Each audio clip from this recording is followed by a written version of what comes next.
From West Virginia Public Broadcasting. At the Legislature today, graffiti is the scourge of property owners everywhere. But what is considered graffiti and what is not? And what should the penalties be for spray painting a building?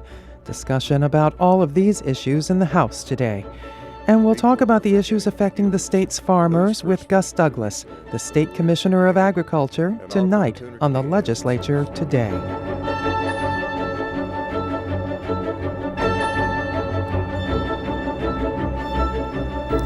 Good evening, I'm Beth Voorhees. The state Senate moved 17 bills to passage stage tomorrow, including the landmark mine safety bill. Bob Brunner has the story. There was only one bill that was on the fast track with constitutional rules suspended. The Senate amended Governor Tomlin's bill to expand teacher evaluation statewide. It was then moved to third reading and passed quickly, so the measure can be reviewed by the House before the session ends at midnight Saturday. All other legislation is moving at the normal pace, including the mine safety bill. Senators from coal-producing counties say they are confident the measure does the right things.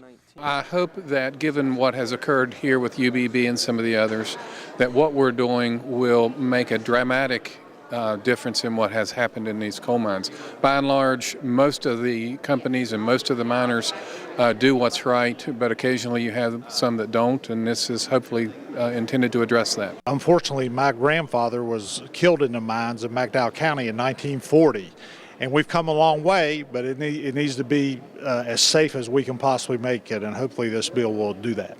Are you confident that you've done the right thing? Oh, absolutely. Senate President Jeff Kessler says the leadership saw no reason to speed up action on the bill, but that there is no opposition foreseen.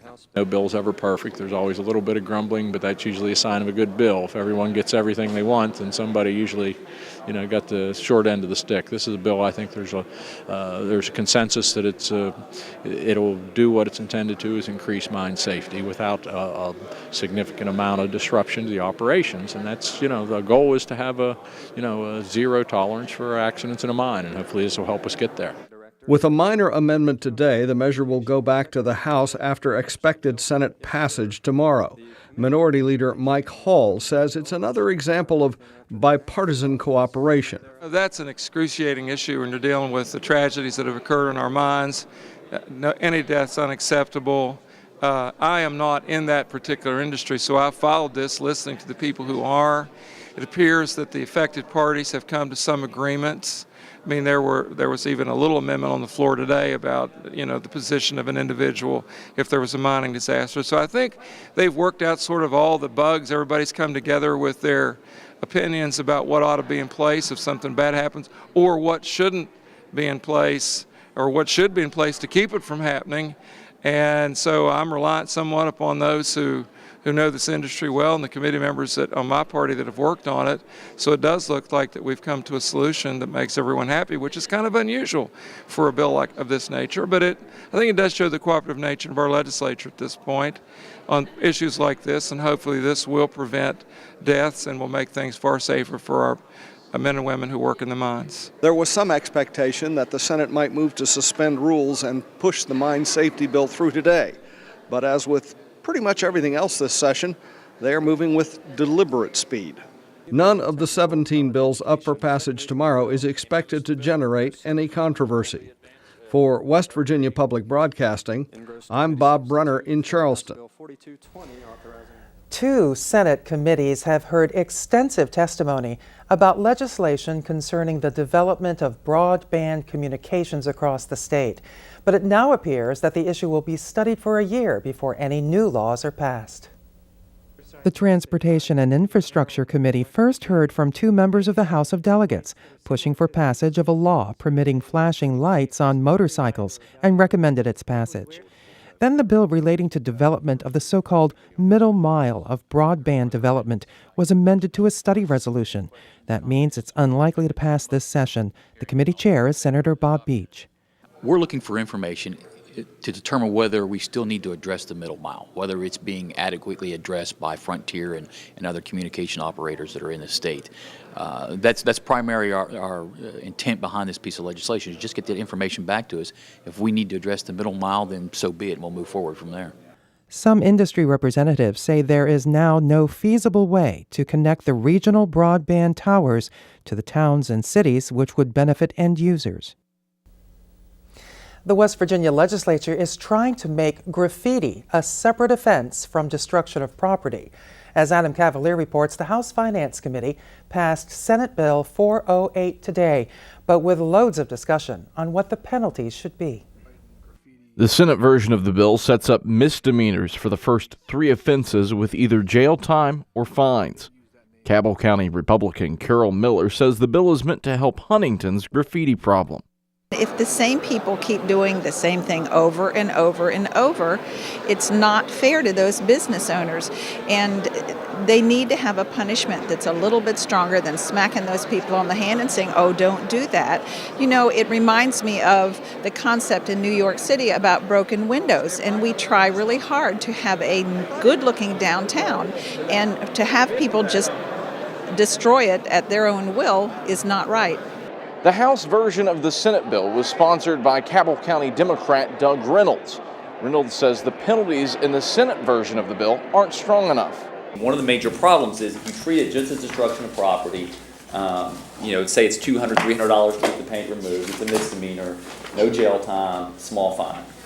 And what we have happening is you have some group of people that are using graffiti as markers in the drug trade. As so you go here and they have meaning, all this does. And then you got a lot of kids that think it's just funny because they're fun because they see other people doing it. So we've had a lot of our business owners have spent an incredible amount of their time and money trying to fix this. Finance Chair Harry Keith White created an impromptu subcommittee to further discuss the Senate bill and an amendment that would stiffen penalties to a felony for the third offense, and both jail time and fines for the misdemeanor first and second offenses. Summers County Democrat Virginia Mann told lawmakers not every piece of graffiti is the same. I understand that there's graffiti and there's graffiti, and I'm not really sure what sort of aggression the court system will take with this bill once we pass it, but in good conscience, I cannot support the amendment. I think it's way overreaching. We started this session with the concern about what are we going to do with our prison problem, where are we going to put all these dangerous criminals, and how are we going to accommodate them over the years, and now we're going to put folks in jail for graffiti as well and make that a felony. I'm sorry, I just can't see it. I urge your rejection of this amendment. Harrison County Democrat Sam Cann questioned Reynolds on the language of the bill. One of the things, and I'm probably in that part that it's mandatory, it's and you go to jail. With the or in there, that allows our judges to have discretion. If it is a bad egg, he can do it. But if it's Johnny Loves Mary, he has the discretion to fine and not jail. Why would that not be acceptable in this instance, to allow your judges that discretion? They already have that discretion. They can put them on home confinement, they can make them come to day reports, they can put them on probation. I mean, just say, hey, you're on probation, there's an underlying sentence. If you screw up while you're on probation, you go to jail. So they already have that. But if you don't have some serious thing overhanging, we already have a possible jail sentence on destruction of property. But it has to be over so much amount, and then it's graduated. I think it's important that you have it in there that says and, that your liberty will be some way curtailed if you do this. Reynolds says harsher penalties would enable the judicial system to treat repeat offenders similarly to how multiple offenses are treated for shoplifting. But gosh, you show up to the same business and you write it, and the business owner gets off and has to clean it up, and you actually get caught, and then you show up back to the same business and do it again.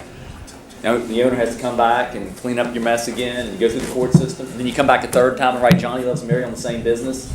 Maybe there's a problem here. The bill stays in the House Finance Committee, awaiting the report from the subcommittee. For West Virginia Public Broadcasting, I'm Adam Cavalier in Charleston. In a moment, a final interview with the outgoing Commissioner of Agriculture. First, here's a look at what's coming up in the Senate tomorrow.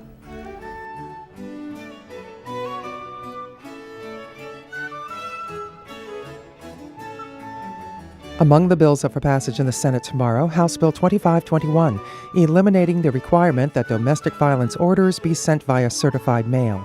House Bill 3128, to amend the section of the code so that a person seeking expungement of criminal records, if found not guilty of the offense or against whom charges have been dismissed, can file a civil petition to expunge all records relating to the arrest.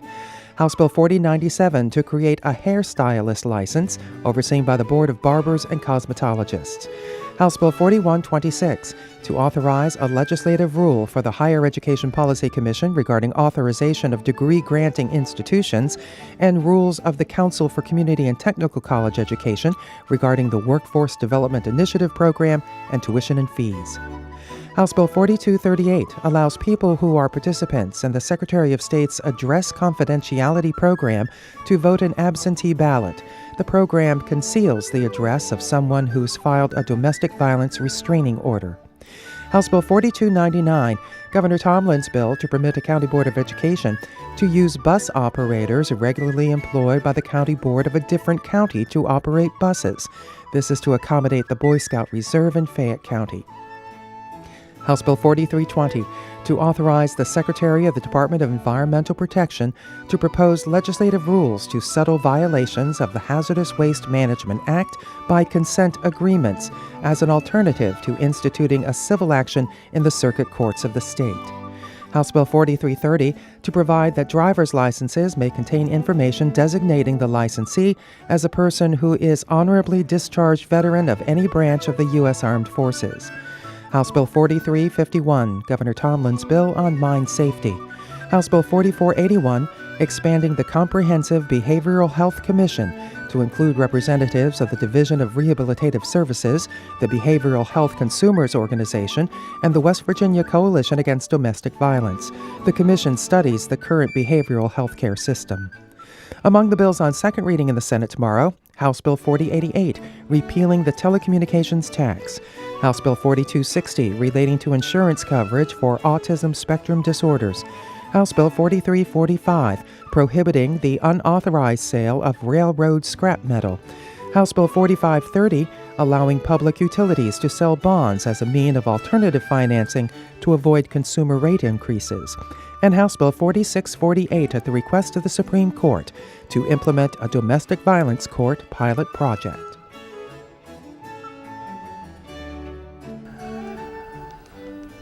Our guest tonight was honored in the Senate last week for nearly 50 years of public service.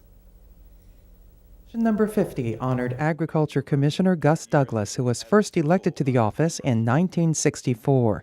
Senator Ronald Miller was 10 years old at the time and is now the chair of the Senate Agriculture Committee. We knew Commissioner Douglass with that smile and cowboy hat as he walked around the grounds of the state fair, or as you would see him at a county fairground. We knew him as a man who was someplace at a festival honoring chickens or buckwheat or golden delicious apples. We knew him as he milled around stockyards, or as he crowned a young lady queen of this or princess of that. In 2008, Douglass was elected to his 11th term. He's the longest-serving Commissioner of Agriculture in the United States, though Douglass did take a 4-year break in 1988 when he attempted a run for governor. Miller noted Douglass's love for farming, which he wrote about every month in the Department of Agriculture's Market Bulletin. He's made all of us who love the smell of the soil and the sweat of toil found on a hot hayfield on a hot day proud of being country folks. He has made the rural farming communities of the state a viable and important part not only of the past, but the present and the future too.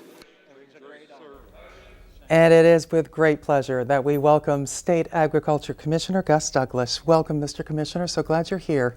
Thank you, Beth. Congratulations on that resolution in the Senate. Oh, that was a total surprise. The wife was aware and staff was aware. And this has happened to me quite a few times around the state. So that's quite an honor, and again, very appreciative of their effort there. Let's talk about the future of agriculture. Senator Miller talked about how you have been a part of the past and the present. The future of agriculture in West Virginia. We'll talk about the present and the past a little later on, but what's the future hold for agriculture in West Virginia?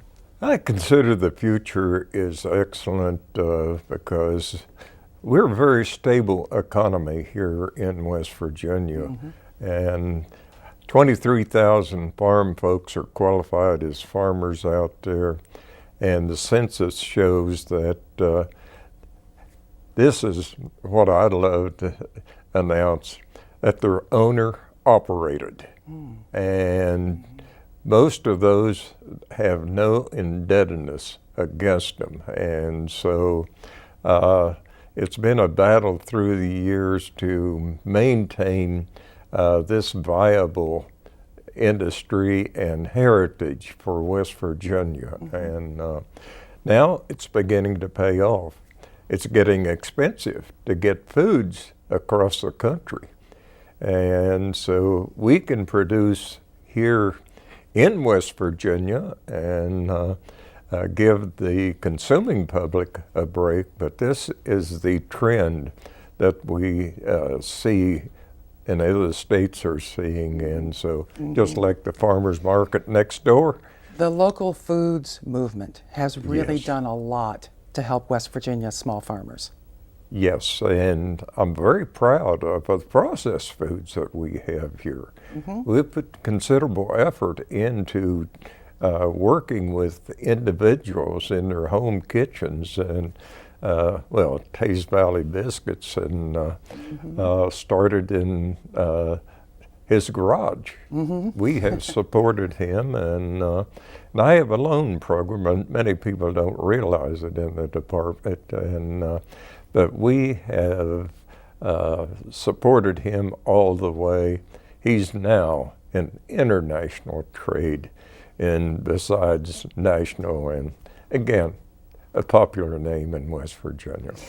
What was agriculture like? In 1964, you were a deputy commissioner, you were working for the agriculture department, you decided to run. What was farming like in 1964 as compared to now? Well, still a lot of horses out there.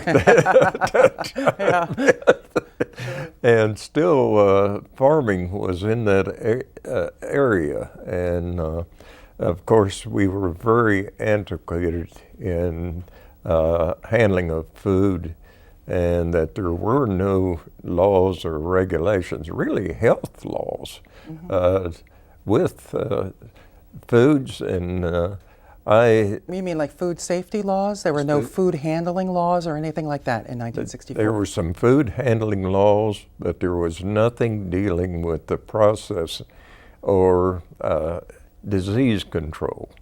And brucellosis and underland fever and TB were prevalent, cancer-eyed cows. There were individuals, I hate to say, that were out there preying on the citizens of West Virginia, that buying these cancer-dyed cows or diseased animals, take them out and on a farmstead, knock the hide off of them, and when you grind it up, it's hard to identify. And so that was being offered to the consuming public in West Virginia. What did you have to do then to fix that? And also the federal government must have not been very happy about how food was handled, livestock and such were handled in West Virginia at the time. The most unpopular thing that I did, I guess, was promote a law giving me meat inspection. And so I had the first meat inspection in the state of West Virginia. And so that meant that a regulatory authority I had, and we had to go out and prosecute these individuals and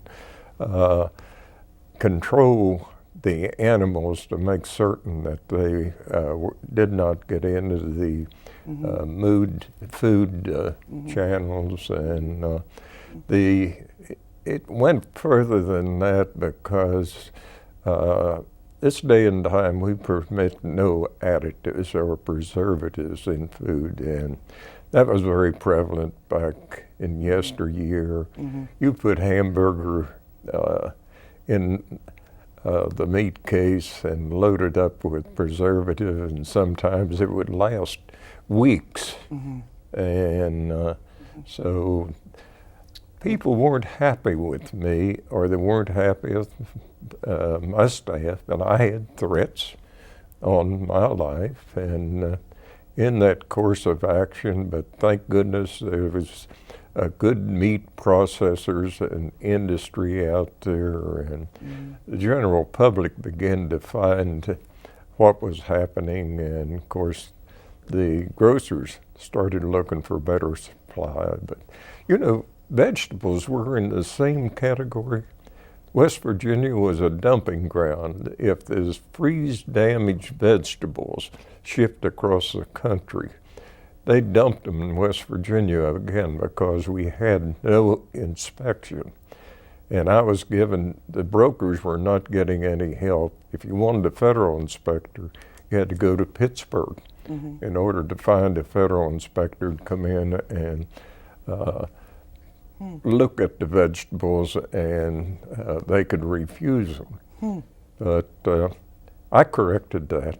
That's a Legislature again gave me responsibilities to inspect fruits and vegetables, and USDA even permits me to certify export of apples, and that's because of our tremendous apple industry here. But that's a little what I walked into, and I think we forget that the situation was that way in 1964, which is not that long ago in terms of, yeah, it's amazing that it was like that. Well, let me talk about one bill, speaking of meats, and that is this deer farming bill, the Captive Cervid Farming Act.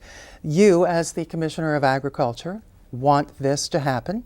You want farms to be able to raise deer for their meat. However, your counterpart at the Division of Natural Resources seems to be opposed to it. Have you met with Mr. Jezero, and what are the issues here?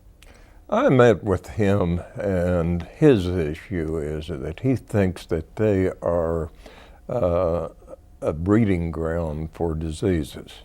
And I disagree with him because disease responsibilities are with me. Yeah, and as sounds like you've got a record there, yeah. And as I alluded,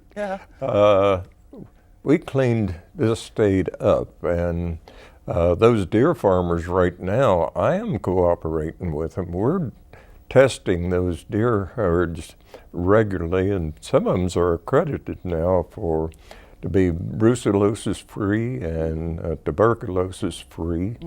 And I consider that they're in the same category as any other animal, and that they should be permitted to go into food channels. Other states, they do this, but the director and I have some discussion about their deer food program. And those animals are processed without inspection. That is when you hunt? When you hunt, you take your own deer in, and we are permitting our slaughtering, our processing facilities to handle those deer.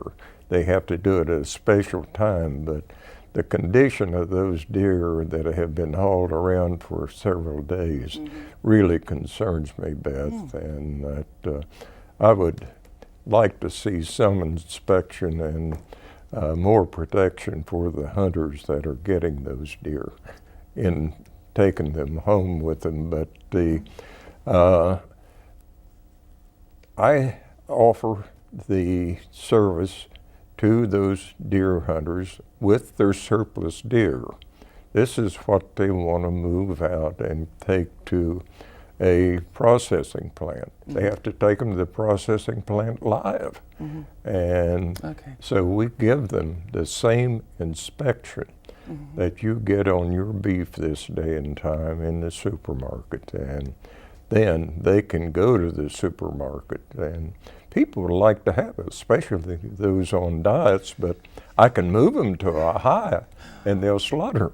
We're going to have to leave it there, but we will watch for the Captive Cervid Farming Act bill as it comes through. We'll see where it ends up at midnight on Saturday. Agriculture Commissioner Gus Douglass, thank you so much for everything. Thank you, Beth. It's been a joy serving West Virginia. And here's a look at what's coming up in the House tomorrow.